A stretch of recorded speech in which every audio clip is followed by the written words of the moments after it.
Amo, this is the Global Digest think tank group. What is your position in university? Yeah, Please. academically, I have a master's degree in political science, and I have also done my micro masters in data economics and policy design from MIT. And on the work front, I have been fortunate enough to work in the world of political consulting with different parties all over India.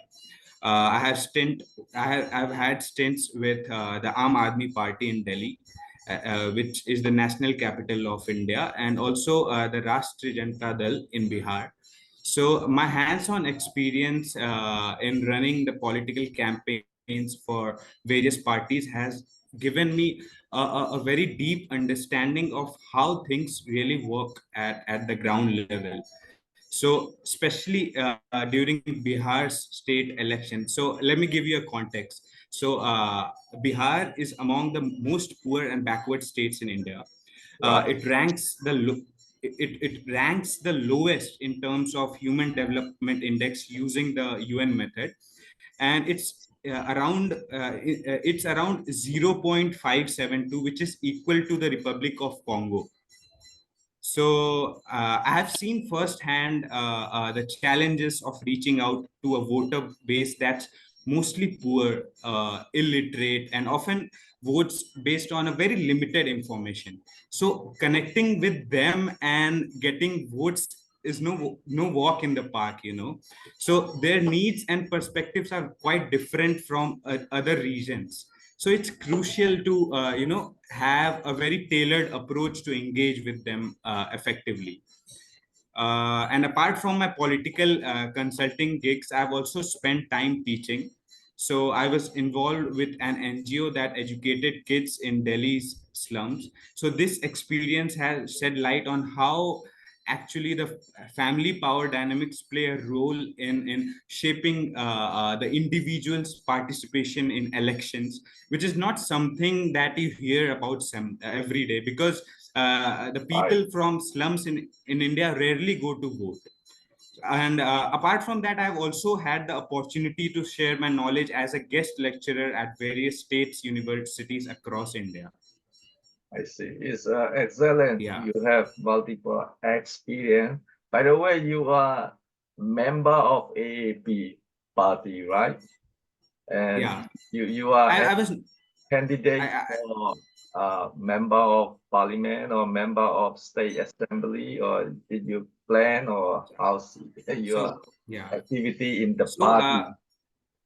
yeah, so I was majorly a political consultant in the political party. So I handled all the ground level problems of the party, especially in related to how to gather vote bank in different states. So these were the members of the legislative assemblies. So uh, one was uh, one was related to Rashtriya Janata Dal, which is one of the major political force in Bihar.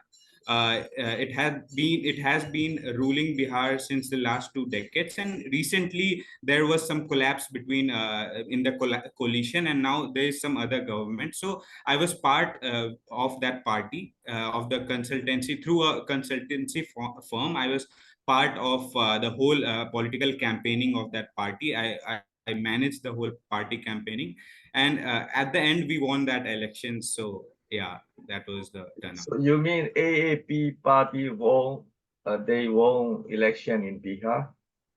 No, Rashtriya Janata Dal. Aam Aadmi Party has its government in the National Capital Territory in Delhi. So it's the capital of India, and it has its government in Delhi also. So I have worked with both the political parties, Rashtriya Janata Dal and Aam Aadmi Party, as a freelance political consultant. So you are member of both parties? Yeah, yeah. I see. Then, I Not mean, not I in terms of ideology, like on a professional basis. Yes, I am a member of both the parties. so you can be candidate of any party. No, not yet. I want to devote my time to the academia. I have recently earned a junior research fellowship from the government of India, and I am planning to pursue my PhD from Central University in the country. I see. So Yeah. according to your experience, uh, how Yeah. do you see the situation, atmosphere Yeah. of voting and voting booth in Bihar and other state in India? So Is yeah, there so irregularity or cheating or stealing very high or it's not that high?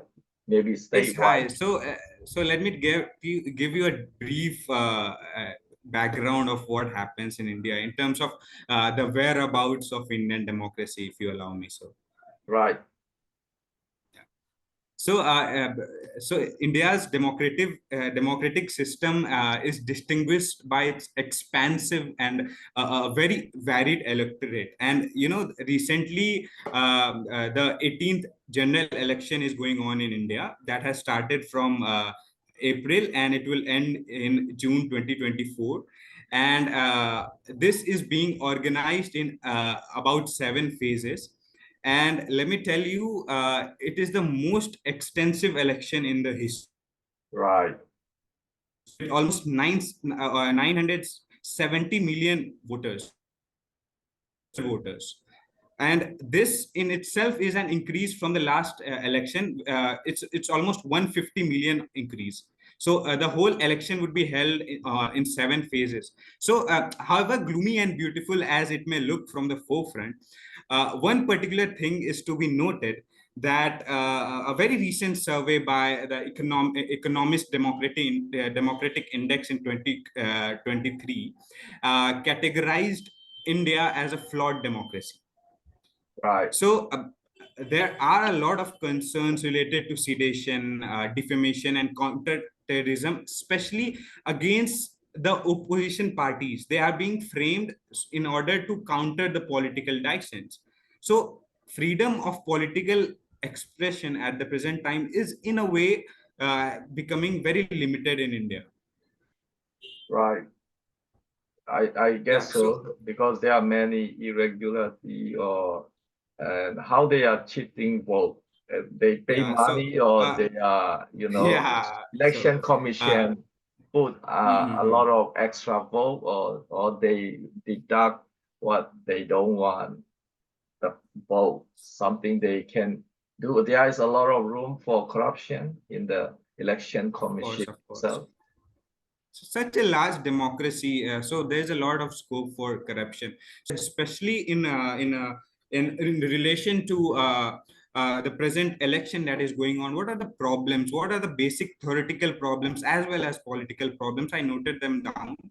So there are some issues. For example, first of all, representation. Okay, the theoretical idea of representation is itself a very big challenge that we face in such a big democracy like India. So, despite almost a turnout of 69.8% in the 2024 election that is going on. So till now, there are 4 phases have happened. So 3 phases are still left. But uh, till now, almost 69.8% of the voter turnout has happened, but there are still significant gap. Like if we look at this turnout statistically, it might seem like India is doing very well in terms of representation.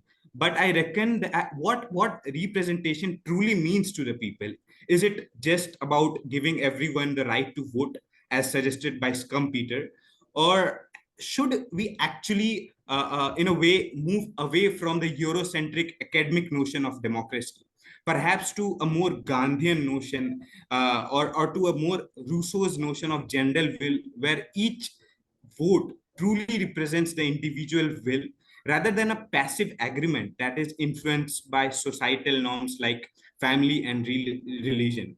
So here I also want to bring to attention to the conflict that is happening between the rational voting and patriarchal influence, where family leaders make decisions on behalf of everyone of the family. So this whole patriarchy, in a way, is dominating the whole would go. A lot of females in the rural families don't have any opinion, don't have any knowledge, any civic knowledge about whom they should vote. They don't know anything about individual. They only vote on the basis of what is to them by their patriarch, the patriarchal head of the family. So apart from that, it's also crucial to consider the perspective of the marginalized groups like the subalterns who are often left out of this arrangement. They are not able to get their voice. So 70%, 69.8% in a way may seem like a very good a percentage statistically. Almost 70% of the population of the largest democracy in the world is coming around to vote for their leaders, but still in the most ethical terms, it seems to be very problematic to me. Right. Apart from that, uh, that there's one more thing that I want to talk about. It's the sectarian politics, the vote bank politics, or as it is known by the recent academicians, the Hindutva politics in India.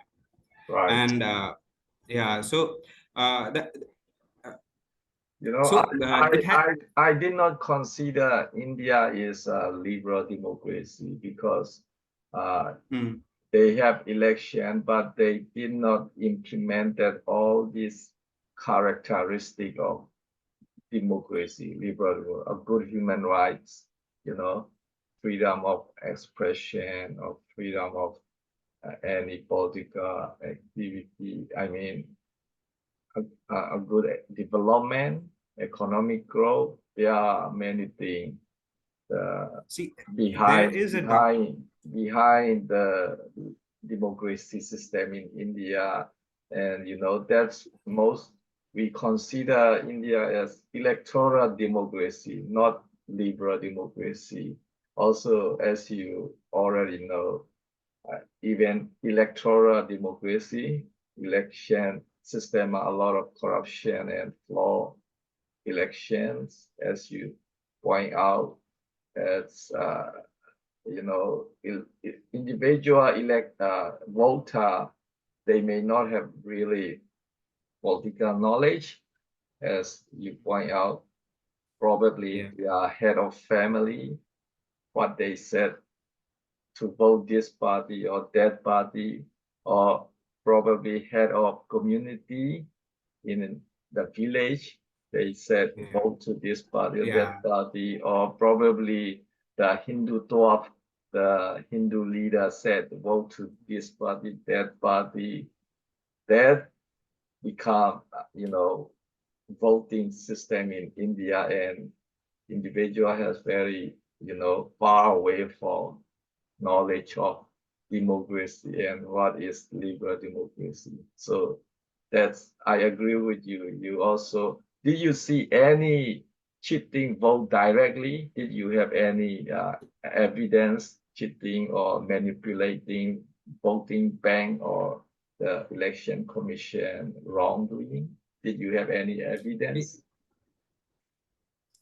So when we talk about the fairness of election, one other aspect to consider is whether the opposition truly has an equal level playing field in this democracy. This is also one aspect. Yes, I would also talk about individual instances of cheating that I have seen. Um, Personally, I have not seen a lot of instances of cheating because right now I'm not on the ground. So yes, but I have heard a lot about it. I have even seen videos circulated all over the internet about different ways in which the immature children are coming out to vote through fraudulent means. So this is happening. But apart from that, also to stress here is whether the opposition has a truly has a level playing field. So just before the elections kicked off, there was a troubling situation where several prominent opposition leaders, including the chief minister of Delhi, were arrested and denied bail. They were framed in some leaker scam case, which was going on from since almost a year or two. But see the time of it. This whole thing happened just before the election because the prime minister knew that it could have caused some problems for them in the coming election. And yes, if you talk about the government institutions like enforcement directorate conducted raids on many houses, specifically targeting the opposition leaders and also initiating legal cases against them. So when we look at the state bodies such as the election commission and the enforcement directorate, then there are concerns about their impartiality. uh, Instances like hate speeches by the prime minister and vote manipulation at polling stations were recently overlooked, that like I just talked about earlier also, despite having clear evidence from it for it. So apart from that, while some polling station had to cancel the votes after seeing the whole video of how illegal or immature children were coming out to vote on behalf of the parties, one very striking thing to note here is that it was primarily one party, the BJP, that was involved in this irregularities, and this particular party is also in the center. So just after the first phase, BJP automatically won in one of its seat in Mukesh Dalal, one of its seat in Surat constituency, wherein a candidate named Mukesh Dalal automatically was declared the winner because the other candidate's nomination was declared illegal by the election commission. So Without these are voting? the things. Sorry? You mean without voting, Yeah, without voting.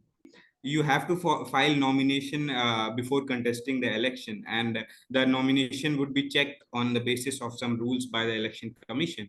So all the other candidates, one of the major party candidate who was going to contest against that person was denied nomination based on some irregularities that I have not studied in detail, but yes, this is happening. And before the election result has actually come out, BJP already has one seat in their bank.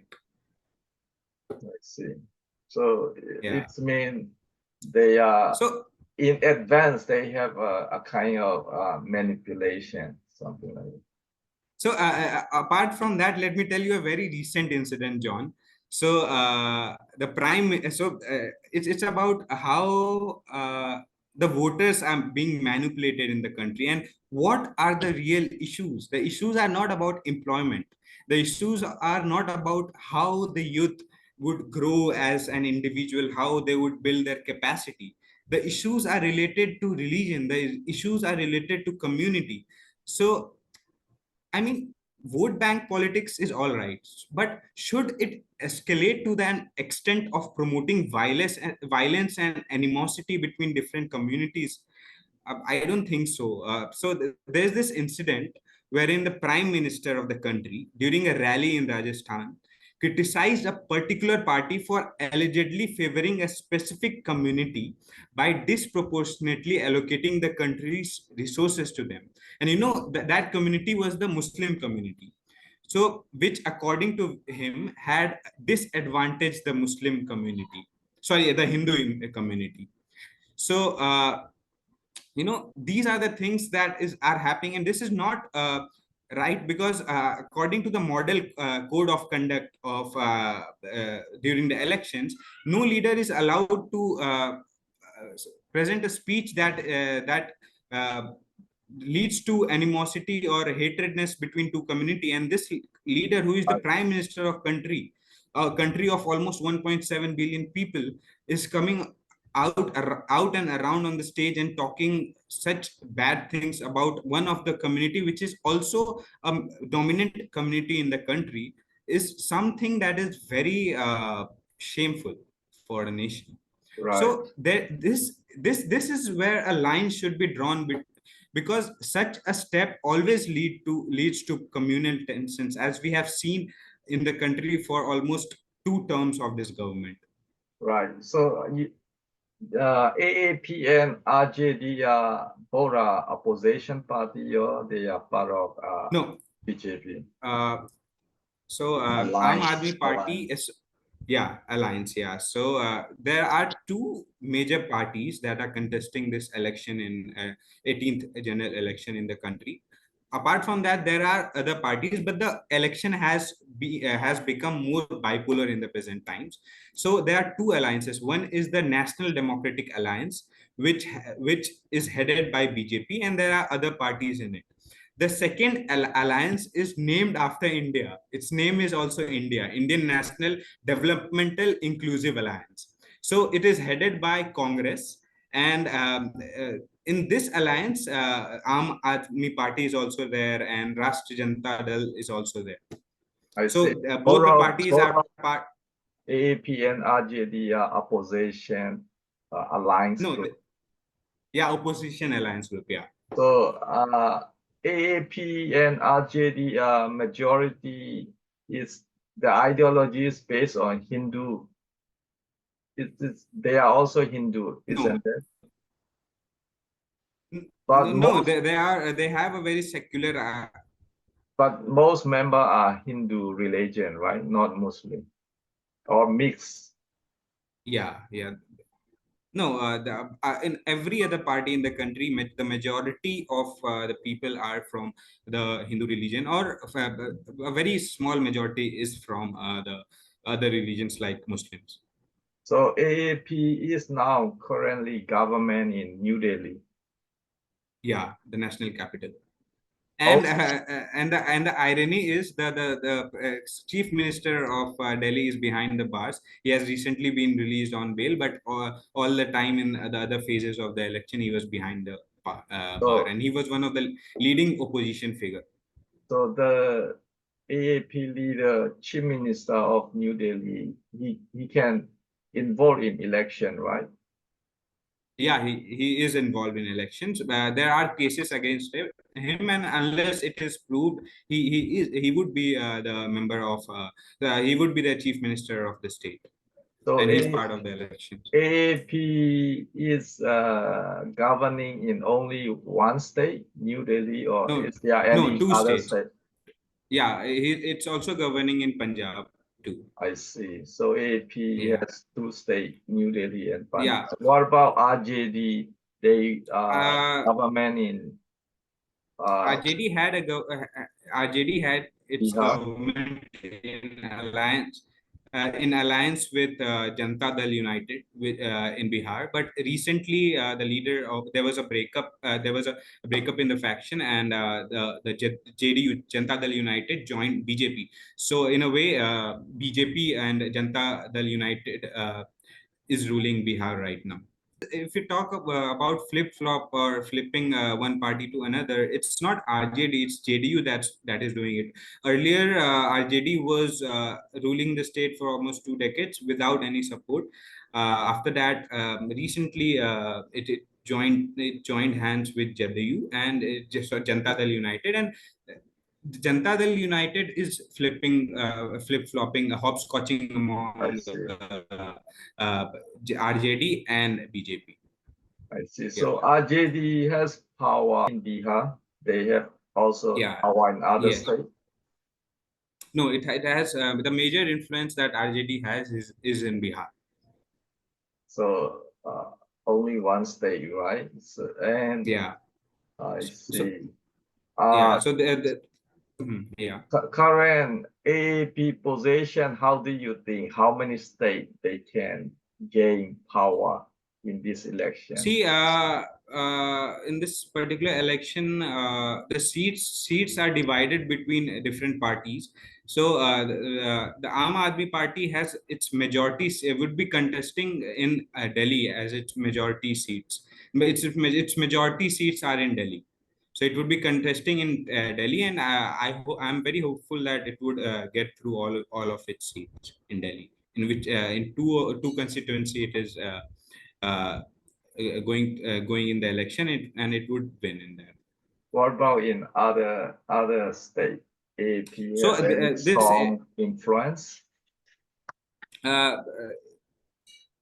if we talk realistically, the India Alliance, the opposition party in India has not been able to gather the amount of influence that it should have. So usually whenever democracy takes that authoritarianship, there is a lot of speculations about a change that may happen or that could happen. But this is not something that is happening in the country, because the opposition is not able to unite itself under a front like in the alliance.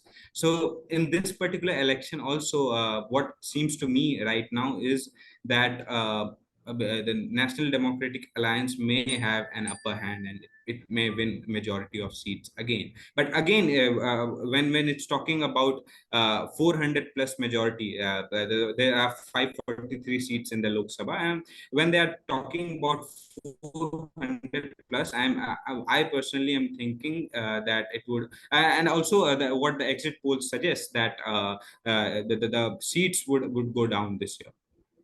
See, so but election is not yet finished, we have to No. wait and see. Yeah, I we don't have to wait know and see.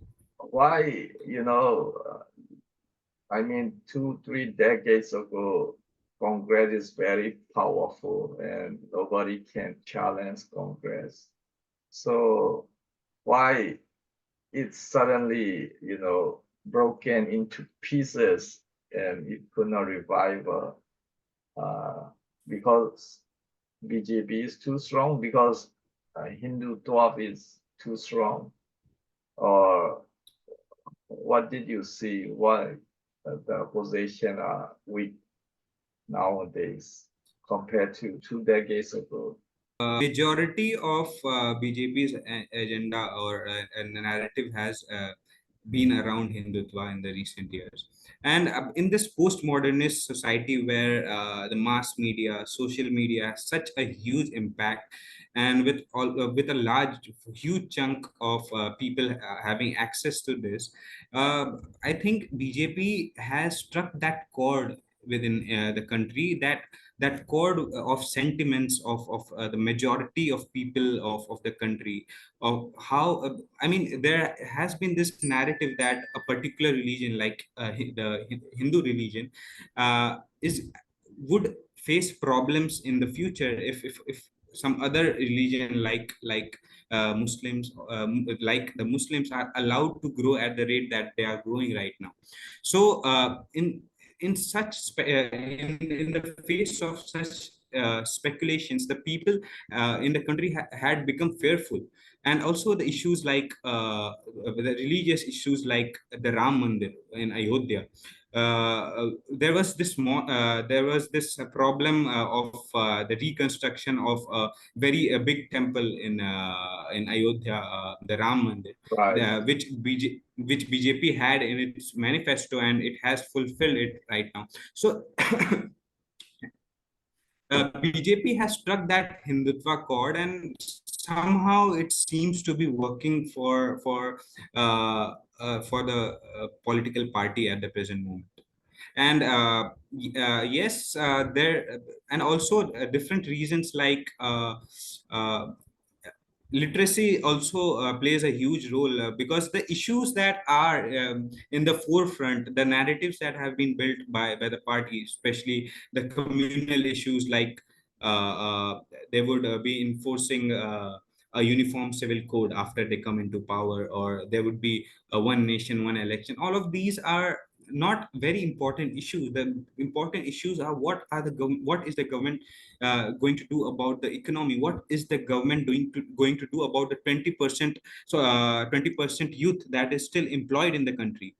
And what are the things that what are the schemes, that what are the policies that the government would implement when it comes to power? So these are the issues that have gone into back foot, and the major issues has become issues of Hindutva, or issues of nationalism, Hindu nationalism, or that power that India is going to gain in the world, being the third largest economy in the world, going past 5 billion and 5 trillion and 10 trillion in almost two terms of BJP. These are the goals of BJP. Humongous goal, because earlier also BJP had talked about taking India past 5 trillion economy till this term, and it has not yet happened. So I'm still very concerned Why about the this. voter did not think about that even Sorry? before the terms of Modi government, they did not bring sufficient economic growth, but people are still voting him. They like him because of nationalism is so, Yeah. put Yeah. in Yeah. the mind and heart among Hindu population in India. They even, forget about economic growth to, emphasize. So they did not done, BJP did not done, and maybe even they win, they will not done again. That is almost, predictable. And why it is so many phrases, I mean, election phrases, seven phrases for election. Phases. Yeah. Why Yeah. not? It cannot done in one phases. Why seven phases? It also John. playing game, within seven fast phase election at the voting has something, at the end Mm. voting faces some different, Mm. atmosphere. Yeah, there may be a logistical issue too, but yes, this thing that you have talked about, that after every phases they are going to see the ups and down and see how good the party is doing, and then work on that in the subsequent phases. So that may also be one of the reasons. But of course, India is has such a huge population, and to tackle such a big population, especially in terms of election, maybe a bit problematic to do that in one day or in one go. And a fact, like, there is this rule that within there should be an election booth within 2 kilometers of every settlement. So there is this polling station in I guess Gujarat, wherein there is just one person who would be voting in one polling station. So there are polling stations like that too around the country. So in that terms, yes, this is a humongous task to cater to every single citizen of a country in a single day or in a single phase.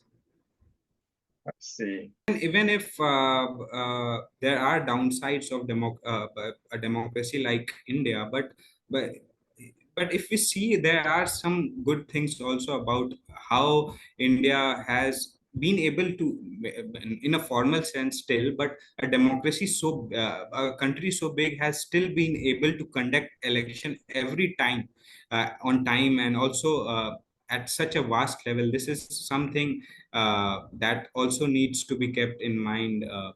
I mean, Right. it is important. Yeah. Yeah, I mean, we consider India is electoral democracy. They at least they Yeah. did election all the time, but So they never yes, go that. up. They never go up next step for liberal democracy. Yeah. Just Yeah. election, then finish, and next Mm. they are doing same thing, and they are not changing. Mm.